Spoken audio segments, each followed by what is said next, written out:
பங்கேற்றிருக்கக்கூடிய மாண்புமிகு அமைச்சர் பெருமக்கள், நேரு அவர்களே, முனைவர் பொன்முடி அவர்களே, MRK பன்னீர்செல்வம் அவர்களே, கணேசன் அவர்களே, சிவசங்கர் அவர்களே, நாடாளுமன்ற உறுப்பினர் திரு விஷ்ணு பிரசாத் அவர்களே, சட்டமன்ற உறுப்பினர்கள் திரு சிந்தனை செல்வன் அவர்களே, திரு வேல்முருகன் அவர்களே, திரு ஐயப்பன் அவர்களே, திரு ராஜேந்திரன் அவர்களே, திரு ராதாகிருஷ்ணன் அவர்களே, மாவட்டத்தினுடைய ஆட்சித்தலைவர் திரு செபி ஆதித்யா செந்தில்குமார் அவர்களே, உள்ளாட்சி அமைப்புகளின் பிரதிநிதிகளே, அரசு உயர் அலுவலர்களே, நலத்திட்ட உதவிகளை பெறுவதற்காக வருகை தந்திருக்கக்கூடிய பயனாளி பெருமக்களே, என் பாசத்திற்குரிய மகளிர் சுய உதவிக் குழுவை சார்ந்திருக்கக்கூடிய தாய்மார்களே, சகோதரிகளே, பத்திரிகை மற்றும் ஊடகத்துறையை சார்ந்திருக்கக்கூடிய நண்பர்களே, உங்கள் அனைவருக்கும் என்னுடைய அன்பான வணக்கம். உங்களை எல்லாம் பார்க்குறப்போ நம்ம MRK பன்னீர்செல்வமும் CV கணேசனும் கடலூர்ல மனித கடலையே உருவாக்கி இருக்கிறாங்க என்ற எண்ணம் தான் ஏற்படுது. சோழர் காலத்தில் கடல் வாணிபம் செழித்த ஊர். புனித டேவிட் கோட்டை அமைந்துள்ள ஊர். கருணையே வடிவமான வள்ளலார் வலம் வந்த மாவட்டம். தமிழ்நாட்டின் புது வரலாற்று தொடக்கமாக அமைஞ்ச நீதி கட்சியின் சுப்பராயலு ரெட்டியார் பிறந்த மாவட்டம் இந்த கடலூர் மாவட்டம். இப்படிப்பட்ட பெருமை வாய்ந்த இந்த மாவட்டத்தில் இந்த அரசு விழாவை ஏற்பாடு செஞ்சிருக்கக்கூடிய இந்த மண்ணின் மைந்தர்களான மாண்புமிகு வேளாண் துறை அமைச்சர் ஆரையூர் சகோதரர் MRK பன்னீர்செல்வம் அவர்களையும், மாண்புமிகு தொழிலாளர் நலத்துறை அமைச்சர் அருமை சகோதரர் CV கணேசன் அவர்களையும் பாராட்டுகிறேன், வாழ்த்துகிறேன். தமிழ்நாட்டோட வரலாற்றில் முதலாக வேளாண் நிதிநிலை அறிக்கை தாக்கல் செஞ்ச பெருமைக்கு சொந்தக்காரர் நம்ம MRK பன்னீர்செல்வம் அவர்கள். தலைவர் கலைஞரால் வேங்கேன்னு அழைக்கப்பட்ட MR கிருஷ்ணமூர்த்தியினுடைய மகன், வேங்கையின் மைந்தன். அவருடைய பேரைத்தான் சேத்தியாத்தோப்பில் இருக்கிற கூட்டுறவு சக்கர ஆலைக்கு தலைவர் கலைஞர் சூட்டினார். நம்முடைய திட்டங்களால மண்ணும் செழித்தது, மக்களும் மகிழ்ந்தார்கள் என்ற வரலாற்றை உருவாக்கி இருப்பவர்கள் தான் நம்முடைய MRK பன்னீர்செல்வம் அவர்கள். அதேபோல் நம்முடைய CV கணேசன் அவர்கள். தொழிலாளருடைய தோழனா, பாட்டாளிகளுடைய பாதுகாவலனா, ஒடுக்கப்பட்டவருடைய ஒளிவிளக்கா, நம்ம அரசு செயல்பட துணையா இருக்கக்கூடியவர். தொழிலாளர்களுடைய பிரச்சனைகளை தீர்க்கிறது மட்டும் இல்ல, இளைஞர்களை திறன்மிக்கவர்களாக வளர்த்தெடுத்து அவங்கள வேலை வாய்ப்புகளை உருவாக்கி தந்துட்டு இருக்கார் நம்முடைய கணேசன் அவர்கள். மாவட்டந்தோறும் அவருடைய முயற்சியால் நடத்தப்படக்கூடிய தனியார் வேலைவாய்ப்பு முகாம்கள் பல லட்சம் இளைஞர்களுக்கு வேலைவாய்ப்பை உருவாக்கி இருக்கு. அமைச்சர்கள் பன்னீர்செல்வமும் கணேசன் ஆகியோரது வழிகாட்டுதலின்படி நம்முடைய மாவட்டத்துடைய ஆட்சித்தலைவர், அதேபோல் அவருக்கு துணை நிற்கக்கூடிய அனைத்து துறையினுடைய அதிகாரிகள், அலுவலர்கள், அவருடைய செயல்கள் தான் வேகத்தோடு இந்த விழா மிகப்பெரிய எழுச்சியோடு ஏற்பாடு செய்யப்பட்டிருக்கிறது. ஆகவே இதற்கு காரணமான அத்தனை பேரையும் நான் பாராட்டுகிறேன். அவர்களுக்கெல்லாம் என்னுடைய வாழ்த்துக்களை மீண்டும் ஒரு முறை தெரிவித்துக் கொள்ள விரும்புகிறேன். திராவிட முன்னேற்ற கழக அரசு அமைகிற போதெல்லாம் இந்த கடலூர் மாவட்டத்திற்கு ஏராளமான திட்டங்கள் உருவாக்கி தரப்பட்டிருக்கு. கடலூர் மாவட்டத்திற்கு கலைஞர்கள் ஆட்சி காலத்தில் ஏராளமான சாதனைகளை செஞ்சு கொடுத்திருக்கிறோம். அதில் முக்கியமான சிலதை நான் சொல்லணும்னா, கடலூர் மாவட்டம் நாகை மாவட்டமும் இணைகிற கொள்ளிடத்தில் 52 கோடி ரூபாய் மதிப்பில் பாலம் கட்டின அரசு தான் திராவிட முன்னேற்ற கழகத்துடைய அரசு. பண்டுட்டியில அண்ணா பல்கலைக்கழக பொறியியல் கல்லூரி, சோனங்குப்பம், சொத்திக்குப்பம், தாழங்குடா போன்ற பகுதிகளுக்கு ஆற்றின் மீது மேம்பாலம், உறையூர்ல துணை மின் நிலையம், நெல்லைக்குப்பத்தில் புதிய பேருந்து நிலையம், பண்டுட்டியில ஒருங்கிணைந்த நீதிமன்ற வளாகம், கடலூர் மாவட்ட காவல்துறை அலுவலகம், நீதிமன்ற கட்டடம், வட்டாட்சியர் அலுவலக கட்டடம், காட்டுமன்னார் கோயில்ல வட்டாட்சியர் அலுவலகம், குறிஞ்சிப்பாடி புதிய தாலுகா உருவாச்சு,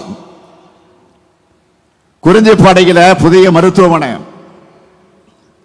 திருப்பாதிரி புலியூர் சுரங்கப்பாதை, ரயில்வே மேம்பாலம், இப்படி சொல்லிக்கொண்டே போகலாம். அந்த வரிசையில் கடந்த 3.5 ஆண்டு காலத்தில்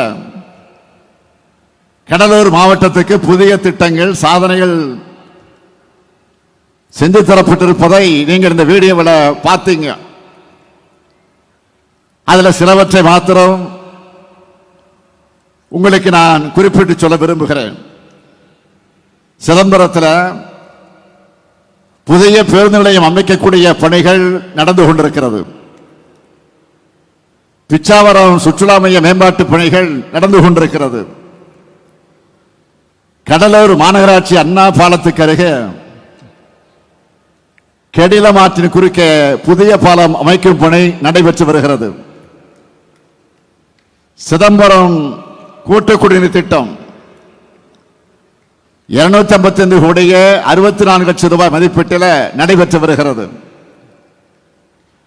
குறிஞ்சிப்பாடி மற்றும் கடலூர் வட்டங்களில் பரவனாற்றின் குறுக்கே அருவால் மூக்கு என்ற இடத்துல கடல்நீர் உட்புகிறத தடுக்கவும், வெள்ள நீரை விரைவாக வடிய வைக்கவும் 81 கோடியே 12 லட்சம் ரூபாய் மதிப்பீட்டில் புதிய கால்வாய் அமைக்கிற பணி நடைபெற்று வருகிறது. குறிஞ்சிப்பாடி வட்டத்தில்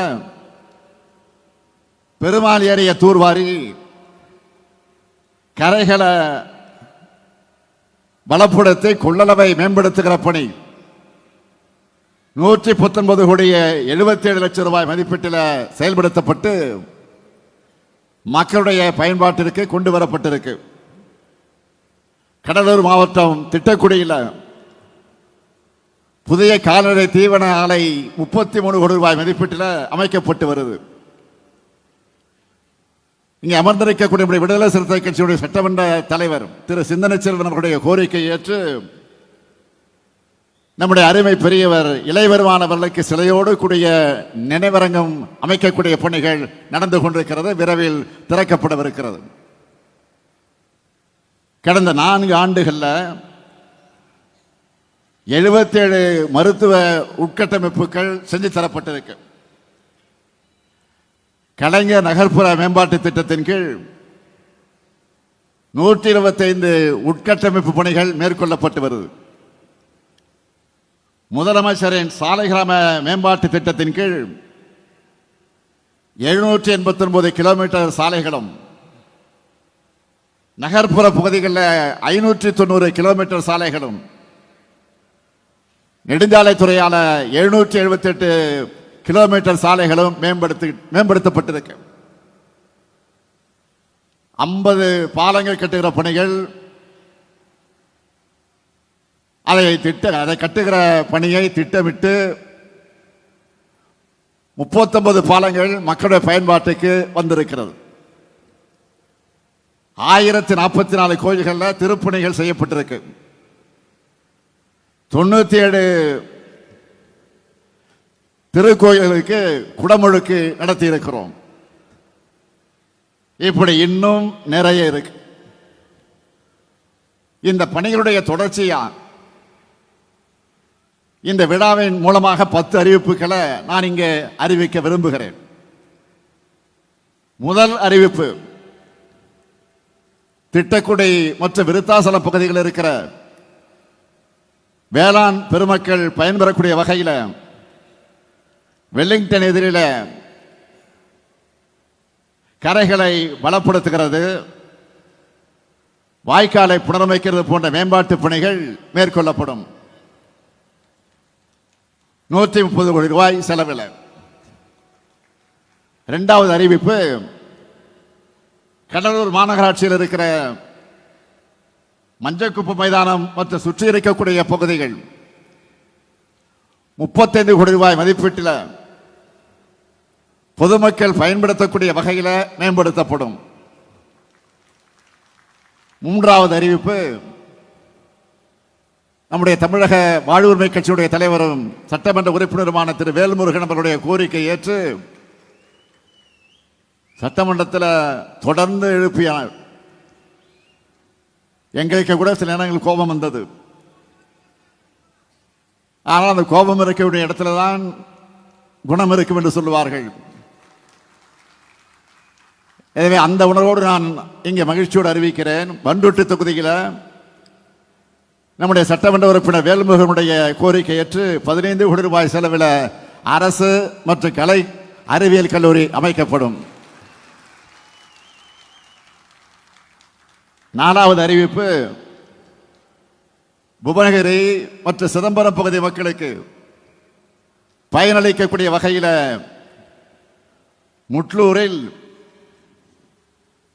முட்லூரில் இருந்து சேத்தியாத்தோப்பு வரை இருக்கிற 2 வழிச்சாலை 4 வழிச்சாலையாக 50 கோடி ரூபாய் மதிப்பீட்டில் மேம்படுத்தப்படும். அஞ்சாவது அறிவிப்பு, நெய்வேலி பகுதியில் கெடிலம் ஆற்றங்கரையில் செம்மேடு, சிறுவாத்தூர், இளந்தம்பட்டி கிராமங்களில் 36 கோடி ரூபாய் செலவில் வெள்ளத்தடுப்பு மற்றும் சீரமைப்பு பணிகள் மேற்கொள்ளப்படும். ஆறாவது அறிவிப்பு, திருவந்திபுரம் கோயிலுக்கு செல்லும் பக்தர்கள் பயன்பெறக்கூடிய வகையில் எம்புதூர் முதல் திருவந்திபுரம் வரை இருக்கக்கூடிய சாலை 7 கோடி ரூபாய் மதிப்பீட்டில் மேம்படுத்தப்படும். ஏழாவது அறிவிப்பு, குறிஞ்சிப்பாடியில் புதிய வட்டாட்சியர் அலுவலக கட்டடம் 6 கோடி 50 லட்சம் ரூபாய் செலவில் அமைக்கப்படும். எட்டாவது அறிவிப்பு, காட்டுமன்னார் கோயில், சிதம்பரம் மற்றும் புவனகிரி பகுதிகளுக்கு பாசன ஆதாரமா விளங்குகிற வீராணம் ஏரி மேம்படுத்தப்படும். இது விவசாயிகளுடைய நீண்ட நாள் கோரிக்கை. அதை ஏற்று 63 கோடியே 50 லட்சம் ரூபாய் மதிப்பீட்டில் அந்த பணிகள் மேற்கொள்ளப்படும். சிந்தனை செல்வன் கரவொலி எழுப்புகிறார். 9வது அறிவிப்பு, கடலூர் வட்டத்தில் பருவமழை காலங்களில் ஏற்படக்கூடிய வெள்ள பாதிப்புகளை குறைக்க தென்பெண்ணை ஆற்றில் 57 கோடி ரூபாய் மதிப்பீட்டில் வெள்ளத்தடுப்பு பணிகள் மேற்கொள்ளப்படும். 10வது அறிவிப்பு, இன்னைக்கு உலக தாய்மொழிகள் நாள். நம்முடைய தாய்மொழியான தமிழை காக்க தன்னிறைந்த மாணவர் ராசேந்திரன் நினைவிடம் புதுப்பிக்கப்படும். திட்டங்கள் மட்டுமல்ல, ஒவ்வொரு தனி மனிதருக்கும் தேவையான நன்மைகளை செய்கிற அரசா நம்முடைய அரசு இருக்கு. திட்டங்கள்ல ஏதோ மேடைகள் அறிவிச்சோம், கோப்புகள் இருக்குன்னு சொல்லாம மக்களுடைய இதயங்களை கொண்டு போய் சேர்க்கிற வரைக்கும் அந்த நன்மைகளை கொண்டு போய் சேர்க்கிற அரசாக திமுக அரசு விளங்கி கொண்டிருக்கிறது. என்னுடைய ஒரே இலக்கு மக்கள் தான். மக்களுக்கான நன்மைதான், மக்களுடைய மகிழ்ச்சி தான். மகாபாரதத்தில் வர்ற ஒரு கதையை தலைவர் கலைஞர் அவர்கள் அடிக்கடி சொல்வார். மர கிளையில் அமர்ந்திருக்கக்கூடிய கிளியினுடைய கழுத்துக்கு குறி வச்சு அம்பால் அடிக்கணும்னு சீடர்களுக்கு கட்டளையிட்டார் குருநாதர். ஒவ்வொரு சீடரும் வில்லை பிடிச்சு குறி பார்த்தாங்க. யார் யாருக்கு என்ன தெரியுதுன்னு குரு கேட்டார். ஒருவர் சொன்னார் மரம் தெரியுதுன்னார், இன்னொருவர் கிளை தெரியுதுன்னார், மற்றொருவர் குருவி தெரியுதுன்னார். ஒரே ஒருவர் தான், குருவே எனக்கு குருவியினுடைய கண் தெரியுதுன்னு சொன்னாராம். ஆக லட்சியவாதிக்கு அவருடைய கொள்கைகள் மட்டும்தான் தெரியணும்னு எடுத்துக்காட்டா நம்முடைய தலைவர் கலைஞர் அவர்கள் இந்த கதையை சொல்வார். அதே போல நாம செய்ய வேண்டிய நன்மை மட்டும்தான் என்னுடைய கண்ணுக்கு தெரியும். அவதூறுகள், வீண் புகார்கள், வெட்டி பேச்சுக்கள்ல நான் கவனத்தை செலுத்துறது இல்லை. அதனாலதான் இந்த 3 ஆண்டு காலத்தில் ஏராளமான திட்டங்களை தீட்ட முடிஞ்சது. நான் போகிற இடமெல்லாம் மக்கள் முகங்களை பார்க்கிறேன். ஆக முகத்தில் தெரியக்கூடிய மகிழ்ச்சியை பார்க்கிறேன். அதுதான் விடியலுடைய அடையாளம். ஒரு 3 கிலோமீட்டர் தூரம் நடந்து வந்தேன். அங்கிருந்து ஒரு 10 நிமிடத்தில் 5 நிமிடத்தில் வந்து சேர்ந்து விட முடியும். ஆனால் ஏறக்குறைய 1.5 மணி நேரம் 2 மணி நேரம் நான் நடந்தே வந்தேன். காரணம் என்ன? இது இங்கு மட்டுமல்ல, எந்த மாவட்டத்திற்கு போனாலும் இதே நிலைதான்.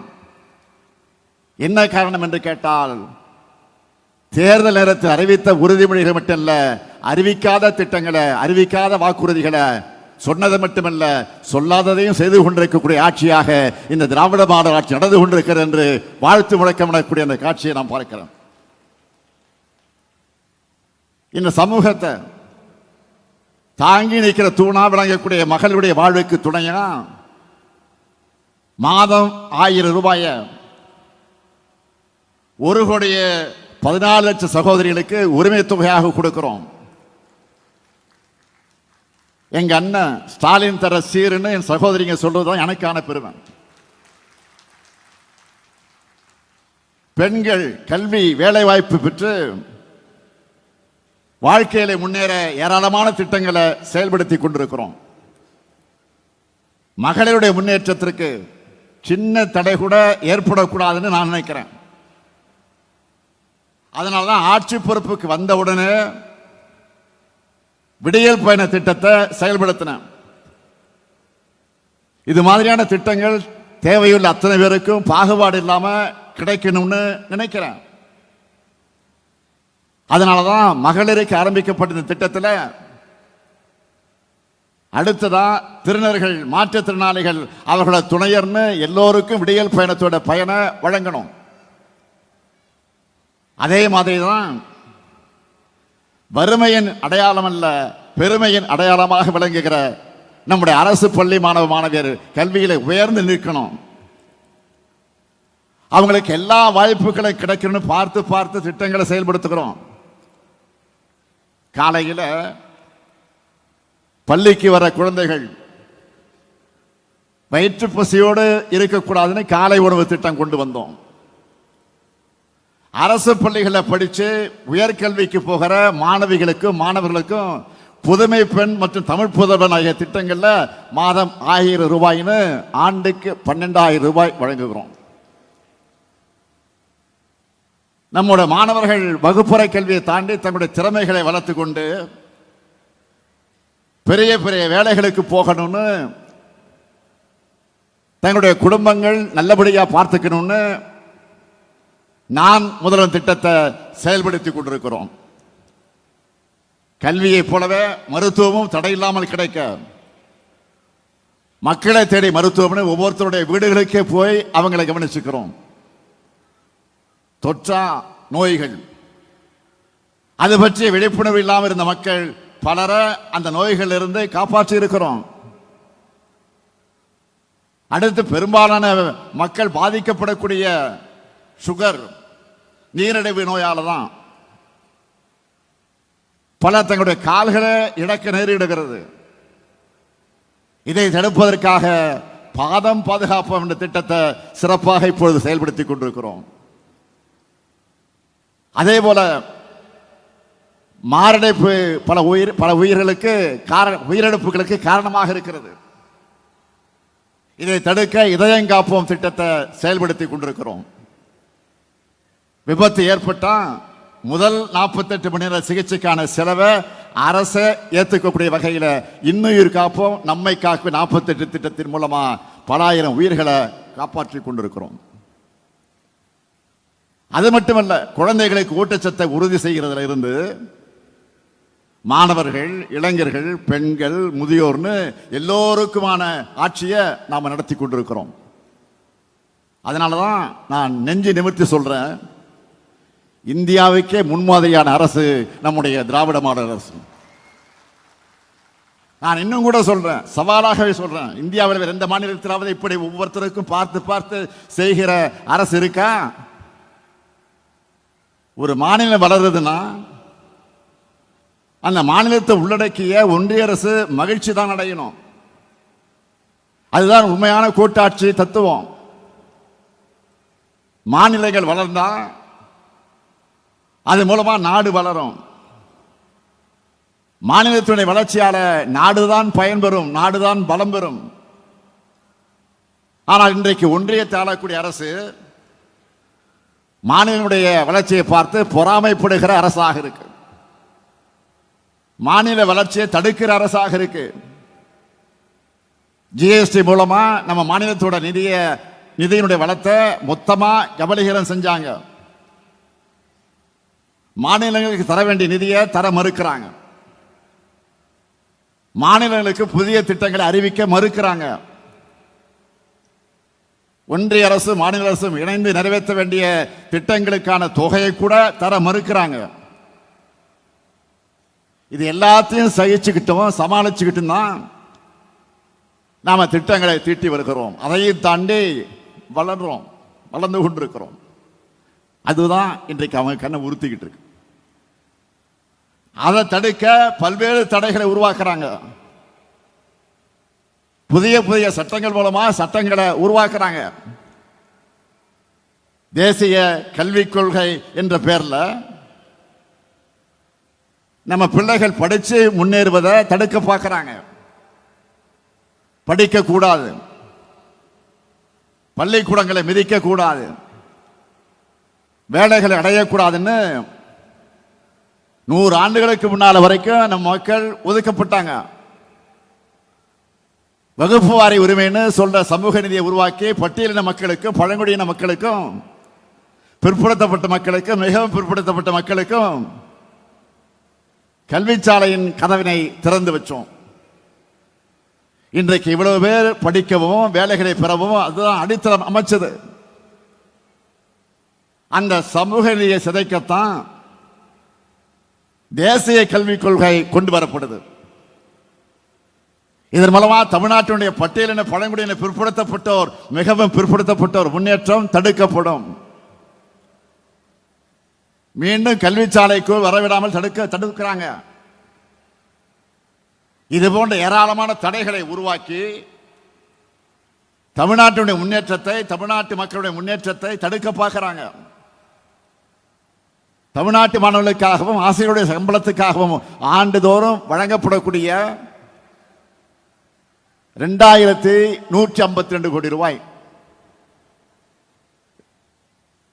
ஆக அந்த நிதியை உடனடியாக விடுவியுங்கள் என்று நேற்றைய தினம் நம்முடைய மாண்புமிகு இந்திய நாட்டினுடைய பிரதமர் நரேந்திர மோடி அவர்களுக்கு தமிழ்நாட்டினுடைய முதலமைச்சர் என்ற முறையில் நான் கடிதம் எழுதினேன். அதற்கு இன்றைக்கு ஒன்றியத்துடைய கல்வி அமைச்சராக இருக்கக்கூடிய திரு நர்மேந்திர பிரதான் அவர்கள் பதில் கடிதம் அனுப்பியிருக்கிறார்.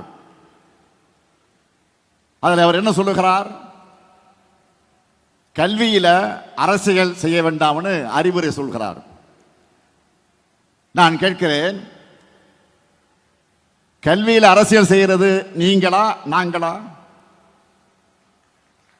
மும்மொழி கொள்கை ஏத்துக்கிட்டாதான் கல்வித்துறைக்கு தர வேண்டிய நிதியை தருவோம்னு பிளாக்மெயில் பண்றதுக்கு பேர் என்ன? அரசியல் இல்லையா? கல்விக் கொள்கை என்ற பெயர்ல இந்தியை திணிக்கிறது அரசியல் இல்லையா? பல மொழிகள் கொண்ட இந்திய நாட்டை ஒரு மொழி நாடா மாத்துறது அரசியல் இல்லையா? பல்வேறு மொழி பேச இன மக்கள் வாழக்கூடிய நாட்டை ஒற்றை இன நாடா மாத்த நினைக்கிறது அரசியல் இல்லையா? ஒரு திட்டத்துக்கான நிதியை இன்னொரு திட்டத்தை ஏத்துக்கிறதுக்கான நிபந்தனையா மாத்துறது அரசியல் இல்லையா? நீங்கள் செய்கிறது அரசியலா இல்லையா என்பதை நீங்கள் சிந்திச்சு பார்க்கணும். ஆக அரசியல் செய்வது நீங்களா நாங்களா? மக்கள் நல திட்டங்களுக்காக அரசோட நிதியை செலவு பண்றவங்க நாங்க, அரசோட நிதியை மதவெறிக்காகவும் இந்தி சமஸ்கிருத திணிப்புக்காகவும் செலவு பண்ணக்கூடியவங்க நீங்க. பிஎம்சி திட்டத்தை ஏற்காததால தமிழ்நாடு 5000 கோடி ரூபாய் இழக்குதுன்னு சொல்ற ஒன்றிய அமைச்சர் தர்மேந்திர பிரதான் அவர்களே, தமிழ்நாட்டிலிருந்து நீங்க வாங்கிட்டு இருக்கக்கூடிய வரியை தரமாட்டோம்னு சொல்ல, எங்க கிட்ட இருந்து நீங்க வாங்கிக்கிட்டு இருக்கக்கூடிய வரியை தர முடியாதுன்னு சொல்ல எங்களுக்கு ஒரு நொடி போதும். மறந்துடாதீங்க. கொடுத்து பெறுவதுதான் கூட்டாட்சி தத்துவம். அதுதான் இந்திய அரசியலமைப்பு சட்டத்தோட அடிப்படை. அதை கூட புரிஞ்சிக்காதவங்க ஒன்றியத்தை ஆள்றதுதான் இந்தியாவுக்கு மிகப்பெரிய சாபக்கேடு. தேசிய கல்விக் கொள்கை என்பது கல்வியை வளர்க்கிறதுக்காக கொண்டு வரப்படல, இந்திய வளர்க்க கொண்டு வரப்பட்டிருக்கு. நேரடியா திணிச்சா எதிர்ப்பாங்கன்னு கல்விக் கொள்கை மூலமா முலாம் பூசி திணிக்கிறாங்க. தாய்மொழியை வளர்க்க போறதா ஒன்றிய அமைச்சர் சொல்றார். மாண்புமிகு தர்மேந்திர பிரதான் அவர்களே, தாய்மொழி தமிழை வளர்க்க எங்களுக்கு தெரியும். இந்தி மொழியால தங்களுடைய தாய்மொழிகளை தொலைச்சிட்டு நிக்கிறவங்க கிட்ட கேளுங்க. உங்க சதித்திட்டத்தோட ஆபத்து புரியும். நீங்க வந்துதான் வளர்ப்பீங்கன்னு தமிழ் உங்ககிட்ட கையேந்து நிக்கல. ஒன்றிய அரசுக்கு நான் கடுமையான எச்சரிக்கை விடுக்கிறேன். தேன் கூட்டுல கல் எறியாதீங்க. தமிழர்களோட தனித்துவமான குணத்தை மறுபடியும் பார்க்கணும்னு ஆசைப்படாதீங்க. தமிழுக்கும் தமிழ்நாட்டுக்கும் தமிழத்துக்கு எதிரான எந்த செயல்பாடுகளும் நான் இருக்கிற வரைக்கும், திமுக இருக்கிற வரைக்கும், இந்த முத்துவேல் கருணாநிதி ஸ்டாலின் இருக்கிற வரைக்கும் இந்த மண்ணுக்குள் வர முடியாது. நம்ம திராவிட மாடல் அரசை பொறுத்த வரைக்கும் மக்கள் முன்னேற்றம் ஒரு பக்கம், நான் அதுக்கான தடைகளை உடைப்பதை இன்னொரு பக்கம்னு இரு பாதை பாய்ச்சலை இன்றைய தமிழ்நாடு அரசு நடத்தி கொண்டு வருது. இது போன்ற தடைகள் எங்களுக்கு புதுசல்ல. தடைகள் எந்த பக்கம் இருந்து வந்தாலும் அதை உடனே பழகினவங்க நாங்க என்பதால் வெற்றி பாதையை தொடர்கிறோம். மக்களான உங்களுடைய ஆதரவால வெற்றி என்றென்றும் தொடரும் தொடரும் தொடரும் என்று கூறி விடைபெறுகிறேன். நன்றி, வணக்கம்.